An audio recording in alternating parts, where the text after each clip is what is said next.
Welcome to Sweet Life Beat Life. We hope this video helps. You begin by opening Gemini and signing in. Make sure you complete any two-step verification now. Once signed in, grant microphone and clipboard permissions if you want voice input or quick copy-paste. This saves time.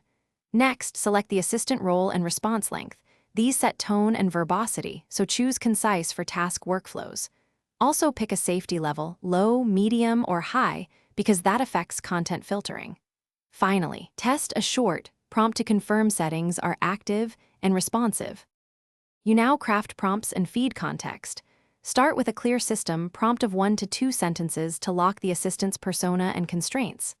Next, attach documents or paste a 1/2 page summary so Gemini can ground answers. Files beat vague memory. Once done, give 2 example cue and a pairs that show desired style, format, and output type.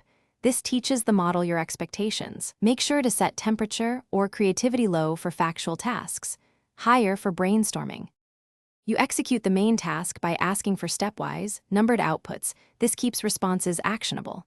After the first result, iterate. Refine your prompt, add missing context, or tweak temperature and max tokens to control creativity and length. Once satisfied, lock the final prompt as a template.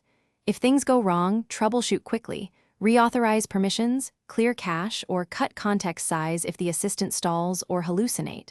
Finally, save prompts and examples.